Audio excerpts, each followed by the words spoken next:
Bismillahirrahmanirrahim. Assalamualaikum warahmatullahi wabarakatuh. Innal hamdalillah nahmaduhu wa nasta'inuhu wa nastaghfiruh wa na'udzu billahi min shururi anfusina wa sayyiati a'malina. May yahdihillahu fala mudilla lahu wa may yudlil fala hadiyalah. Asyhadu an la ilaha illallah wahdahu la syarikalah wa asyhadu anna Muhammadan 'abduhu wa rasuluhu la nabiyya ba'dah. Ayyuhal ikhwah rahimakumullah.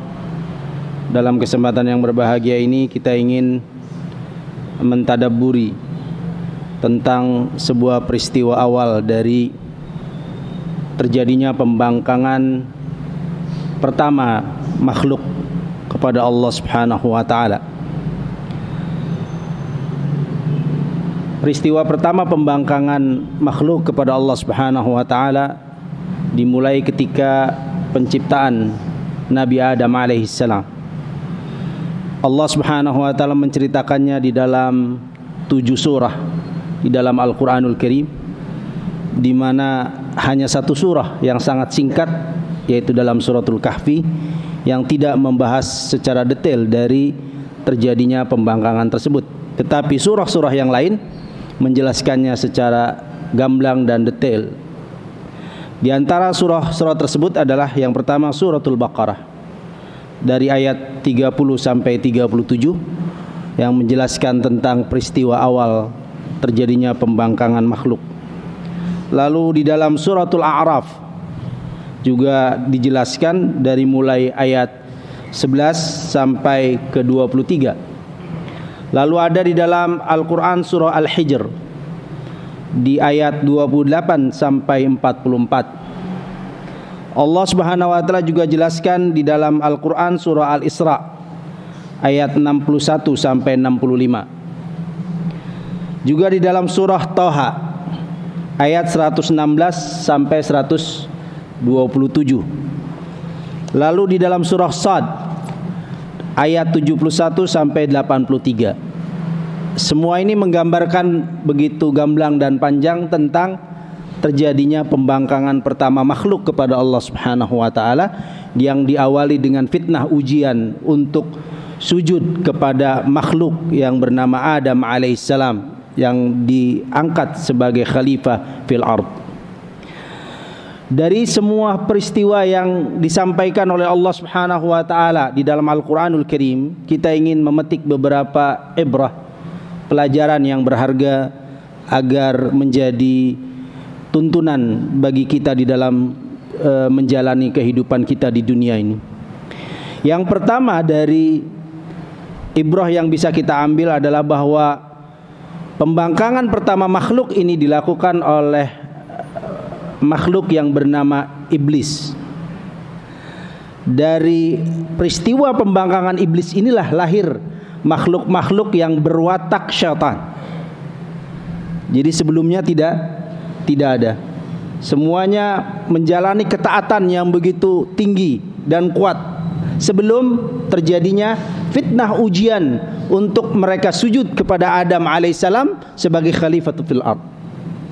Dari situlah iblis yang pertama melakukan pembangkangan kepada Allah Subhanahu wa taala, sehingga terjadilah kekufuran dan lahirlah dari situ makhluk-makhluk yang berwatak syaitan. Mari kita lihat di dalam beberapa surah yang tadi kita sebutkan. Di dalam suratul Baqarah Allah Subhanahu wa taala menjelaskan, a'udzubillahi samil alim minasyaitonir rajim, wa idz qulna lil malaikati isjudu li adama fasajadu illa iblis. Ya, pertama kali terjadinya pembangkangan.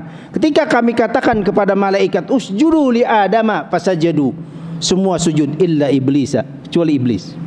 Di dalam surah Al-A'raf lebih digambarkan lebih luas, walaqad khalaqnakum tsumma sawwarnakum tsumma qulna lil malaikati isjudu li adama fasajadu illa iblisa lam yakum minas sajidin. Sungguh kami telah ciptakan kalian, kemudian kami bentuk kalian, kemudian kami katakan kepada para malaikat usjudu li adama, sujudlah kalian kepada Adam, fasajadu, semua sujud illa iblis lam yakum minas sajidin. Di dalam surah Al-Hijr lebih luas lagi, Wa idz qala rabbuka lil malaikati inni khaliqum basyaran min salsalin min hama'im masnun fa idza sawaituhu wa nafakhtu fihi min ruhi faq'u lahu sajidin fasajadal malaikatu kulluhum ajma'un illa iblisa aba ayyakuna ma'as sajidin. Kalau di dalam suratul Baqarah disebutkan khalifah, di dalam ayat ini dijelaskan khaliqum basyara. Memang yang diciptakan adalah manusia, ya. Manusia pertama yaitu Adam alaihissalam. Ketika Adam sudah dibentuk sedemikian rupa sebaik mungkin untuk menjadi khalifah, lalu ditiupkannya ruh, diperintahkan semuanya sujud kecuali iblis. Para ulama menjelaskan tentang perbedaan arti iblis. Ada yang mengatakan iblis itu asalnya memang bahasa Arab. Iblis bahasa Arab yang artinya al-ibad minal khair, dijauhi dari kebaikan, ya. Jauh dari kebaikan. Jadi memang sumber keburukan, ya. Itu iblis, dari iblas. Ablasa yublis, iblas dengan wazan if'il, jadi iblis yang menjauhkan dari. Tetapi ada yang bertanya, kalau iblis itu adalah bahasa Arab, berarti namanya sesudah dia jatuh ke dalam pembangkangan.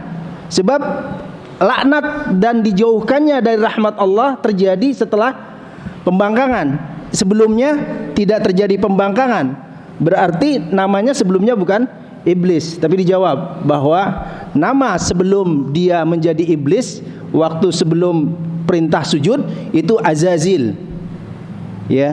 Ini riwayat Israiliyat.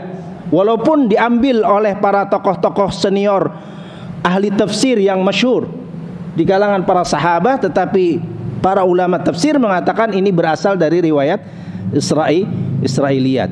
Ada yang mengatakan bahwa iblis itu asalnya memang bahasa Ajam. Memang dari dulu namanya iblis, cuma Ajam. Walaupun secara lafaz dan secara makna persis sama dengan bahasa Arab yang bernama ablasa yublisu iblis, ya. Tetapi asal katanya adalah bukan bahasa Arab tetapi Ajam. Jadi memang dari dulu sudah namanya iblis, gitu. Jadi riwayat ini ditolak, riwayat Israiliyat Azazil, bahwa nama sebelum dia di ibad minal khair, sebelum dilaknat oleh Allah Subhanahu wa taala, namanya ablas, iblis, ya, polanya. Ini yang pertama. Jadi iblis pada intinya sama saja, mau dia disebut bahasa Arab asli ataupun dia Ajam, tetap saja artinya sama, al-ibad minal khair, jauhkan dari kebaikan. Jadi memang sumber dari keburukan adalah iblis. Kenapa nama ini disebutkan walaupun dia belum terjadi pembangkangan dan belum dilaknat? Kata ulama, Allah Subhanahu wa taala sudah mengetahui bahwa iblis adalah pasti akan membangkang. Namanya sudah disebutkan sebelum terjadinya kejadian laknat, kejadian dijauhkan dari rahmat Allah Subhanahu wa taala. Ini menandakan juga pelajaran buat kita. Menamakan anak pun bagian dari sesuatu yang sangat penting untuk kita perhatikan di dalam kehidupan. Jangan-jangan anak itu menjadi doa akan terjadinya sesuatu bagi dia, apakah dia buruk atau dia baik. Jadi ketika nama baik, mudah-mudahan masa depan sampai akhir hayatnya tergolong orang-orang yang menjadi namanya yang terbaik. Jadi bukan sembarangan gitu, namanya jahanam, namanya syaitan, itu kan mengerikan gitu, ya. Ini yang pertama. Jadi makna iblis. Dari iblis inilah lahir makhluk-makhluk yang berwatak syaitan. Memang syaitan itu asalnya watak, bukan nama makhluk, tetapi ketika dia terjadi pada satu makhluk maka disebut adalah syaitan. Walaupun ketika itlaq, ketika disebut tersendiri, maka kata syaitan itu berarti adalah makhluk jin yang membangkang dari perintah-perintah Allah Subhanahu wa taala yang disebut dengan syaitan, gitu, ya. Begitu juga ketika menjelaskan makna syaitan, para ulama menyebutkan ada dua perbedaan pendapat berkaitan dengan asal makna syaitan.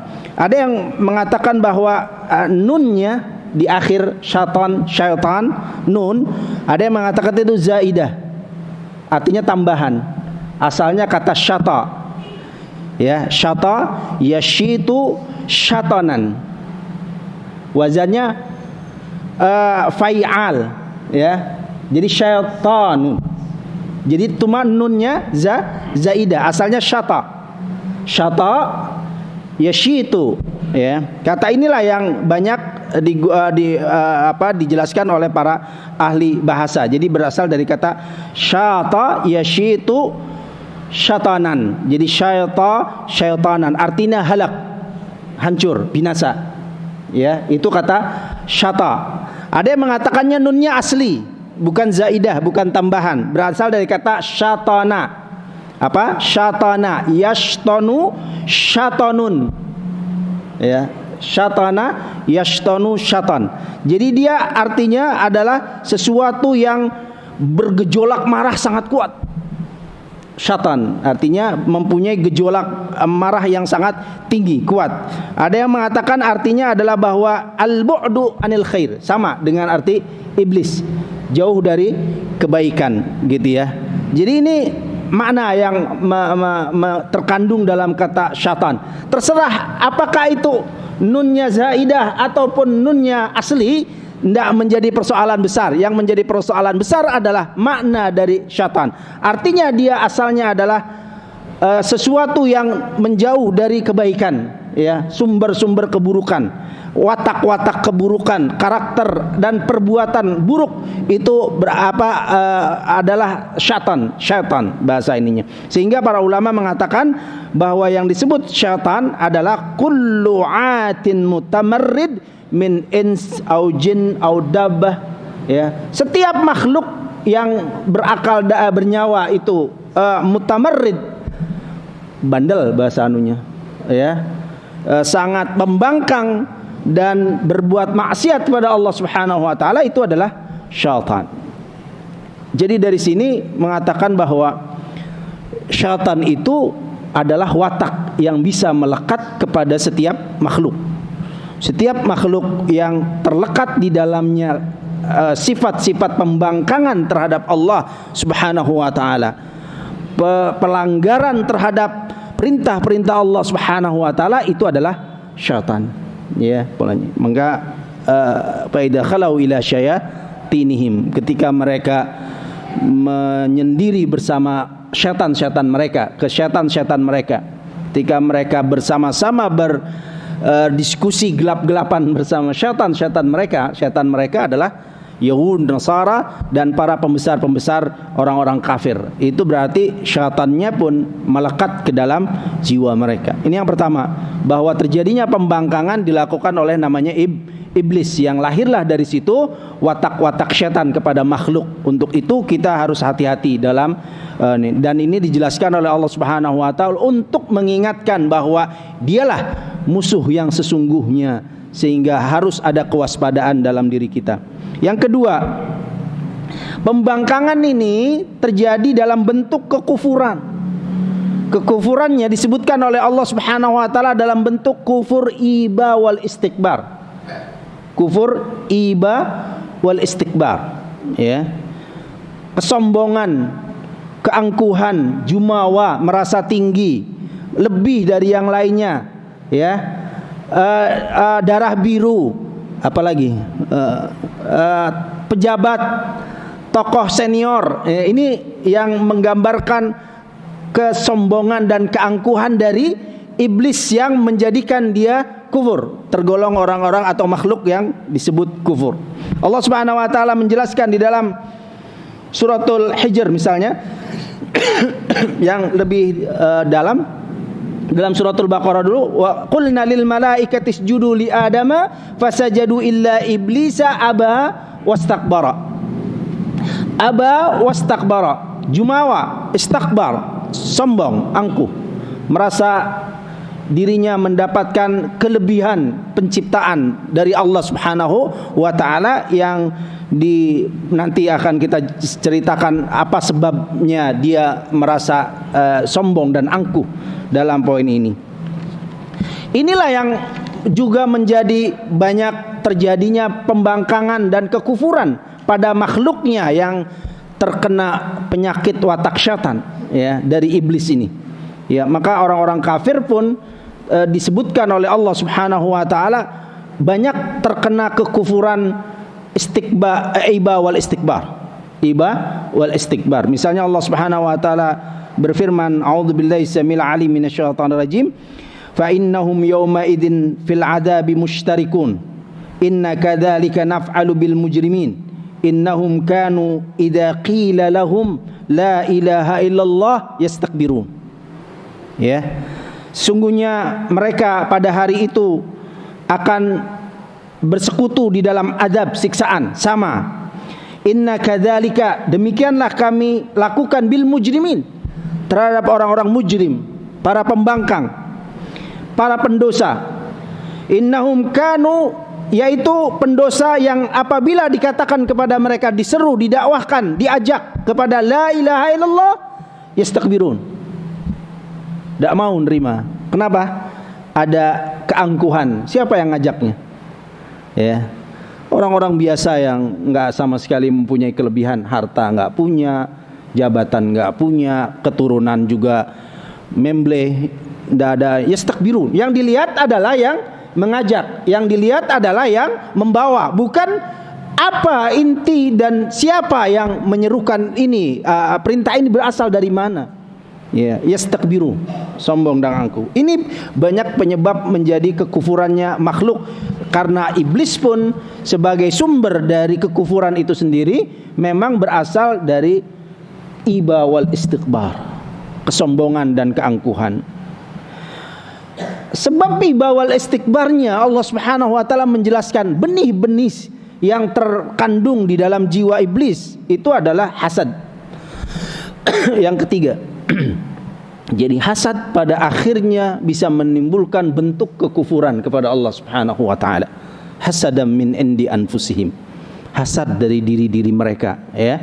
Allah Subhanahu wa taala menceritakan di dalam Al-Qur'an, misalnya dalam surah Al-A'raf, Allah Subhanahu wa taala berfirman, a'udzubillahi samil alim minasyaitonir rajim, qala ma mana'aka alla tasjuda id amartuk. Allah Subhanahu wa taala berfirman kepada iblis, apa yang mencegahmu tidak sujud ketika aku perintahkan kepadamu? Qala ana khairum minhu. Hasad, ya. Tidak mau dia tunduk kepada perintah Allah. Ingat ini, poinnya yang paling penting adalah perintah Allah, bukan kepada sosok yang disujudi. Kalau sosok yang disujudi itu siapa saja yang Allah kehendaki, itu bukan urusan. Seperti kita sujud ke Ka'bah, ya, tidak ada urusan dengan masalah Ka'bahnya. Ini perintah Allahnya ke Ka'bah. Jangan hasad, kenapa sujudnya ke Ka'bah? Kenapa enggak ke Indramayu? Kenapa enggak ke India? Kenapa enggak ke Iran? Kenapa? Ini perintah.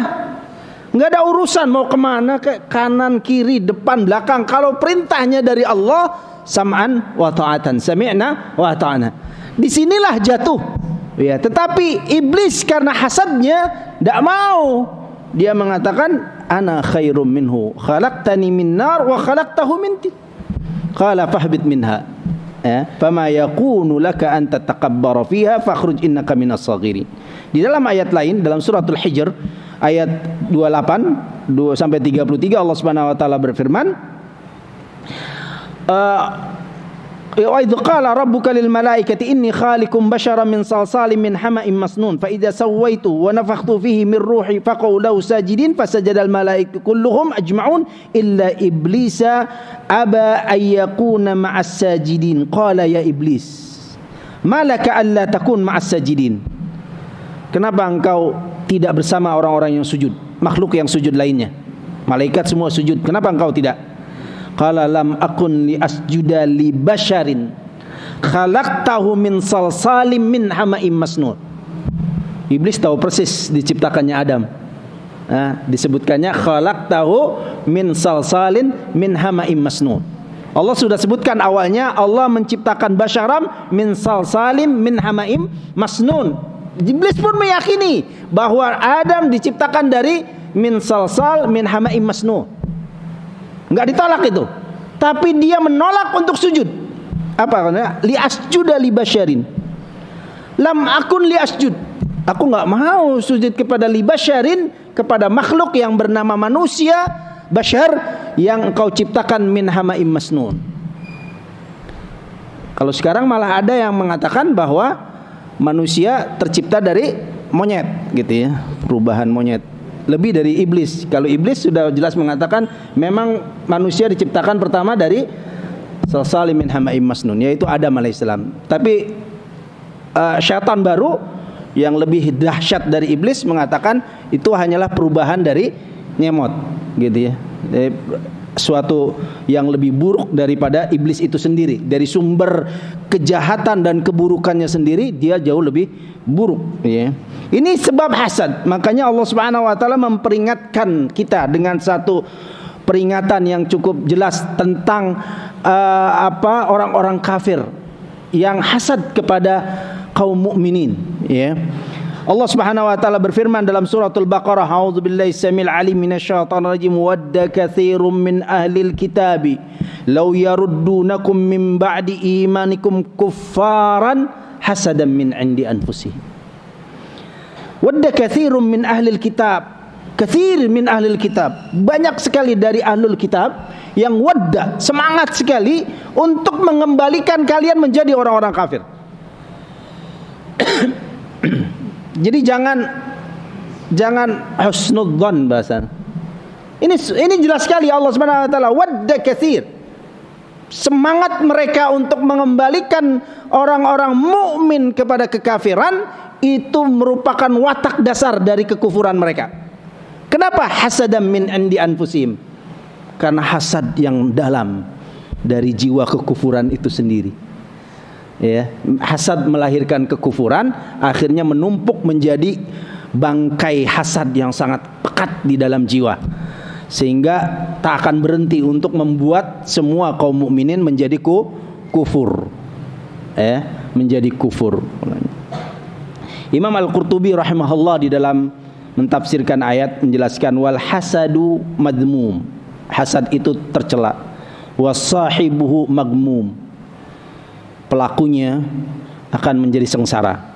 Wa huwa ya'kulul hasanat kama ta'kulun narul hatab. Dia akan memakan banyak sekali kebaikan sebagaimana api akan membakar kayu bakar. Wa yuqalu al hasadu awwalu dhanbin asallaha bihi fis sama. Dosa pertama terjadinya kemaksiatan kepada Allah Subhanahu wa taala di langit, hasad sebabnya. Tadi kita ceritakan iblis. Hati-hati dengan hasad, ya. Wa awwalu dzanbin 'asa bihi fil ard. Dosa pertama terjadinya kemaksiatan di muka bumi pun hasad. Karena hasad. Fa amma fis sama fa hasadu iblis li Adam. Yang di langit adalah hasadnya iblis kepada Adam. Wa amma fil ard fa hasadu Qabil li Habil. Terjadinya pertama kali hasad, sebab dosa ada hasad adalah Qabil kepada Habil. Ya, hasad, sehingga akhirnya menimbulkan kekufuran kepada Allah Subhanahu wa taala. Paling tidak kufur nikmat sudah terjadi sejak awal kita hasad. Kufur nikmat sudah terjadi ketika kita awal hasad. Ujungnya yang kita khawatirkan adalah bukan lagi sekedar kufur nikmah, tetapi kufur iba wal istikbar, kufur kesombongan dan keangkuhan kepada Allah Rabbul Alamin, sehingga semuanya ditinggalkan hanya karena hasad pada diri kita. Ya, untuk itu kita harus perhatikan poin yang sangat penting ini. Yang keempat, Allah menetapkan laknat bagi iblis dan memberikan ajal yang panjang sampai hari kiamat. Hanya iblis, ya. Keturunannya tidak tentunya, dan yang makhluk lain pun yang terkena ini tidak. Tapi iblislah yang diberi tangguh sampai yaumul qiyamah dan dilaknat. Ya, ini penting buat kita sekalian bahwa jangan sampai kita terkena ancaman yang sama terhadap iblis, ya, ancaman yang Allah berikan kepada iblis yaitu laknat. Karena banyak sekali hadis-hadis dan ayat yang menjelaskan bahwa banyak amal-amal yang bisa menyebabkan laknat. Ya, bisa menyebabkan laknat. Ini sejenis, sebentuk dengan iblis kalau begitu gitu ya. Hampir sama. Jadi dosa yang sangat mengerikan kalau sudah ada kata-kata la'anallahu, la'anallahu, la'anallahu. Allah melaknat ya. Allah Subhanahu wa taala berfirman dalam suratul A'raf, qala fahbit minha fama yakunu laka an tatakabbara fiha fakhruj innaka minas saghirin. Qala anzirni ila yaumi yub'atsun qala innaka minal munzirin. Di dalam ayat lain Allah Subhanahu wa taala berfirman, qala fakhruj minha fa innaka rajim. Keluar engkau dari surga, sesungguhnya engkau rajim, terlaknat. Wa inna alaikum la'nati ila yaumiddin. Sesungguhnya atasmu laknatku sampai yaumuddin, sampai hari kebangkitan nanti, hari pembalasan nanti. Laknat. Banyak hadis-hadis yang kita sebutkan tadi bahwa amal-amal tertentu yang dilaknat oleh Allah Subhanahu wa taala. Kita gambarkan ada 3 saja yang perlu diperhatikan, jangan sampai kita terjerumus seperti ancaman Allah yang diberikan kepada iblis ya. Rasulullah sallallahu alaihi wasallam yang diriwayatkan oleh Imam Al-Bukhari meriwayatkan bahwa pada saat beliau menjelang wafatnya, beliau mengatakan la'anallahu al-yahuda wan nasara ittakhadhu kubur anbiya'ihim masjida. Dalam riwayat lain masajida. Ya. Allah melaknat Yahud wan Nasara. Di amal apa mereka dilaknat? Ittakhadhu kubur anbiya'ihim masajid. Yang menjadikan kubur para nabi mereka sebagai masajid, tempat sujud. Kuburannya di depan, sujud. Tentang khilaf masalah fikihnya itu nanti bahas dalam bab fikih. Tetapi inti dari bahwa banyak mereka yang memang mensujudi orang-orang atau makhluk-makhluk mayit-mayit yang ada di kuburan di depan itu. Kuburan di depan mereka, sujud, tempat sujud. Ya, ini hal yang juga berat. Ada lagi hadis yang diriwayatkan oleh Abu Daud misalnya, bahwa Rasulullah sallallahu alaihi wasallam bersabda, la'anallahu al-khamra. Allah Subhanahu wa taala melaknat khamr yang akan melumpuhkan otak seseorang, pikiran seseorang. Ini harga mahal. Akal yang diberikan sebagai pembeda taklif seseorang, untuk penentu dia ditaklif mukallaf oleh Allah Subhanahu wa taala untuk mengemban amanah peribadatan, pengabdian kepada Allah, dirusak. Khamar dilaknat. Makanya ya, menjaga akal pikiran kita yang sehat itu suatu kewajiban besar. Dilaknat. La'anallahu al-khamr. Allah melaknat khamr. Ya, sampai wasyaribaha, peminumnya, wasaqiyaha, yang menuangkannya, wabai'aha, penjualnya, wa mubta'aha, pembelinya, wa asiraha, pemerasnya, wa mu'tasiraha, pengambil perasannya, wa hamilaha, yang membawanya, wal mahmula ilaih, dan yang meminta diantarkan kepadanya. Semua dilaknat. Bayangkan, semua para perantara antara khamr dengan sampainya kepada peminum, semuanya kena. Bayangkan betapa ancaman yang sangat mengerikan sekali. La'anallah. Sekarang menyebar luas. Bahkan kalau ada toko yang tidak ada khamrnya, agak aneh sekarang gitu ya. Mayoritas banyak khamr. Berapa hari yang lalu banyak terkabar bahwa ada oplosan yang meninggal sekian. Merebak. Ini hal yang sudah banyak normal, dan itu di desa gitu. Banyaknya juga di desa. Aneh juga gitu. Sampai desa masuk begitu besar masalah khamr. Ada lagi hadis yang diriwayatkan oleh Imam At-Tabrani, walaupun di hadis-hadis lain sahih hadisnya, riwayat Bukhari, Muslim, tentang Abu Daud dan lain sebagainya. Cuma kata-katanya bukan la'anallahu, tapi la'ana Rasulullah SAW. Hanya di riwayat At-Tabrani yang meriwayatkan la'anallahu riba. Allah melaknat riba. Ya. Jadi dengan semua perantara sampainya riba kepada para pemakannya dan penggunanya, semuanya terkena. Ini dosa-dosa yang berbahaya sampai menimbulkan laknat dari Allah Subhanahu wa taala. Yang kelima, ketika Allah Subhanahu wa taala telah memberikan hukuman laknat kepada iblis, bukan malah dia tunduk dan taubat, tapi malah membangkang lebih luas, lebih besar. Marah, murka iblis dengan ancaman yang Allah Subhanahu wa taala berikan, ya, dengan mengancam akan menghancurkan dan menyesatkan semua yang menyebabkan dia dilaknat, Adam alaihissalam dan keturunannya. Ya, di dalam ayat-ayat yang tadi saya sebutkan ada beberapa ancaman yang diberikan oleh iblis kepada penyebab dari dia dilaknat oleh Allah Subhanahu wa taala. Di dalam surah Al-A'raf disebutkan ancamannya, yaitu la'aqudanna lahum siratal mustaqim. La'aqudanna lahum siratal mustaqim, akan diduduki siratul mustaqim. Sebagaimana hadis yang diriwayatkan tentang inna hadza sirati mustaqiman, bahwa iblis duduk di jalan-jalan penyimpangan dari jalan siratul mustaqim, ya, bahwa Rasulullah SAW membuat satu garis, ini siratul mustaqim, jalan Allah yang lurus, samping kanan kiri ada jalan yang menyimpangkan manusia dari siratul mustaqim itu. Di atas setiap jalan itu ada syaitan yang menyeru. Ini yang dimaksud oleh ancaman syaitan ini, bahwa mereka iblis dengan semua antek-anteknya, junud, tentara-tentaranya, dzurriyyahnya dan keturunannya akan mengancam seluruh manusia berada duduk di atas siratul mustaqim untuk memalingkan mereka dari jalan menuju surga Allah Subhanahu wa taala. Ini yang pertama, la'aqudanna lahum siratal mustaqim.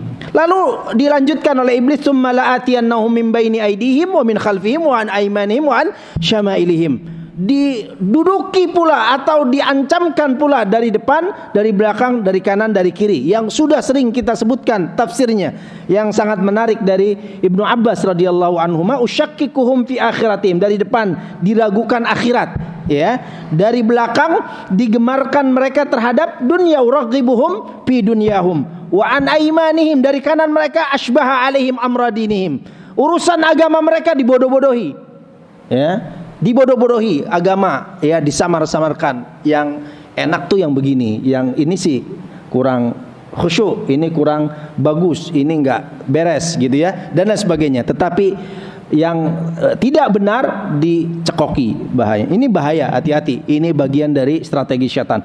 Wa an syama'ilihim, dari kiri, yaitu usyahilumul ma'asi, aku gemarkan, senangkan mereka, syahwatkan mereka terhadap maksiat.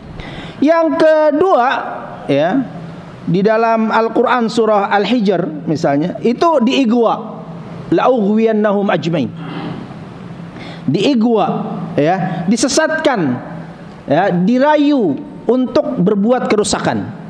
Ini salah satu ancaman syaitan atau iblis, ya, di mana Ibnul Qayyim rahimahullah mengatakan bahwa ada 5 tingkat paling tidak, ya, ada yang mengatakan sampai 6 tingkat, ada 7 tingkat gitu, ya. Pada paling tidak poinnya ada 6 tingkat yang dilakukan oleh iblis dalam ighwa, menghantarkan, menyesatkan manusia ke jalan kehinaan dan kerusakan, ya. Pertama adalah syarrul kufur wasyirik wal muadah ilallahi wal muadatu lillahi war rasul, yaitu kufur, syirik, dan bermusuhan dengan Allah dan Rasulnya, yaitu bermusuhan dengan agamanya. Kalau dengan agamanya pasti benci misalnya gitu, ya. Yang kedua, asyar wa hiya al-bid'ah, ya, kedua adalah bid'ah, membuat-buat ajaran agama. Ats-tsalitsah wa hiya al-kaba'ir, dosa besar. Yang keempat, as-saghair, menganggap remeh dosa-dosa kecil, ya. Yang kelima, isghaluhu bil mubahat, sibuk dengan yang mubah, sibuk dengan yang mubah, ya. Yang keenam adalah ayyushgilah bil amalil mabdul amma huwa afdal, sibuk dengan amal-amal yang kurang afdal dibandingkan yang afdal, ya, cari-cari yang tidak afdal. Lalu ada lagi istabziz bisautik wastabziz man istata'ta minhum bisautik, silahkan engkau bangkitkan mereka dengan suaramu, hasung, propagandakan mereka dengan suaramu. untuk masuk ke barisanmu. Itu Allah Subhanahu wa taala sampaikan kepada iblis. Silakan saja dia mau berbuat apa, salah satunya dengan suaranya. Para ulama tafsir mengatakan bagaimana iblis menghasung manusia dengan suaranya. Ada yang mengatakan tafsirnya al-ghina, dengan lagu. Nah, ini hati. Banyak yang mengatakan ini hati-hati, musik lagu. Ini al-ghina maksudnya adalah lagam yang bermusik, dengan musik. Al-ghina kalau sudah disebut ghina berarti sudah tercampur di dalamnya mizmar dengan musik gitu ya. Kalau nasyid lain lagi, ansyad itu lain. Tapi ghina dengan musik. Ini salah satu hasungan setan. Ada yang mengatakan bahwa semua kullu da'in da'a ila ma'siyatillahi azza wa jalla. Setiap yang menyeru kepada kebatilan, kepada kemaksiatan, yaitu adalah saut syaitan. Suara setan menghasung, mengarahkan manusia ke dalam kehancuran. Ada lagi ayatnya selanjutnya, ajlib bi khailik warijlik.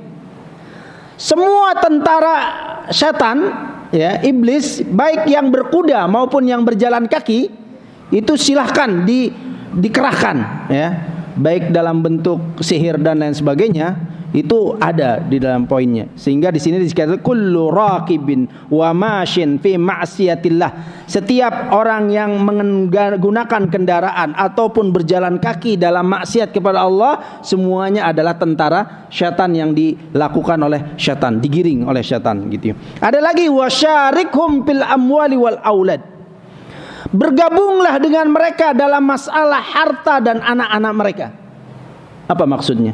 Kalau dalam harta, yang dimaksud adalah menginfakkan harta dari kepada yang haram, maksiat pada Allah Subhanahu wa taala. Ada yang mengatakan bahwa jam'uha min khabis wa infaquha fi haram. Mengambilnya, meraihnya, mendapatkannya dari yang khabis, yang buruk-buruk, sedangkan yang menginfakkannya ke jalan maksiat dan haram. Semua itu adalah harta sekutu dengan iblis, ya. Hati-hati, ini pun bagian yang sangat penting. Jangan berpikir hanya banyak dapat tambahan, lebih bisa bisa ini. Tetapi ingat dari mana Anda dapat dan kemana Anda dapatkan, keluarkan gitu ya polanya. Ada apa ini? Ada yang mengatakan riba. Ya, riba. Memang riba bagian dari yang haram tentunya. Ada yang mengatakan bahwa mereka menggunakannya untuk sesajen. Harta-harta sesajen gitu. Itu pun bagian dari sekutu dari iblis tentang harta. Yang terakhir adalah bersekutu dalam anaknya, anak-anak manusia. Ada yang mengatakan auladuz zina, anak hasil zina. Jadi maksudnya perzinahan. Itu adalah persekutuan iblis dengan manusia dalam melahirkan anak-anak yang hasil dari perzinahan itu. Ada yang mengatakan bahwa mereka menjadikan anak-anak mereka majjasu wa hawwadu wa nassaru wa sabaghu ghaira sibghatil Islam. Menjadikan anak-anak mereka terdidik dalam agama Majus, agama Yahud, agama Nasrani, dan tersibghah, terbentuk dengan bentukan yang bukan Islam, yang non-Islam. Ini pentingnya pendidikan, hati-hati. Pentingnya pendidikan. Kita bertanggung jawab untuk melahirkan pendidikan yang benar-benar murni Islam. Sebab kalau tidak, sekutu syaitan sudah berkembang besar terus-menerus, ya. Terbentuk anak-anak yang majjasu, walaupun dia juga majusi. Ya hawwadu, walaupun dia tidak Yahudi. Nassaru, walaupun dia tidak Nasrani, ya, tapi dia sudah tersibghah, terbentuk oleh bentukan Yahud, Nasara, Majus, ya. Ini pentingnya. Mudah-mudahan Allah Subhanahu wa taala memberikan hidayah kepada kita sekalian, wa taufik untuk dapat menjalankan pengabdian kepada Allah Subhanahu wa taala sampai akhir hayat kita, dan Allah Subhanahu wa taala pertemukan kita di dalam jannah Allah Subhanahu wa taala. Subhanakallahumma wa bihamdika asyhadu an la ilaha illa anta astaghfiruka wa atubu ilaik. Assalamualaikum warahmatullahi wabarakatuh.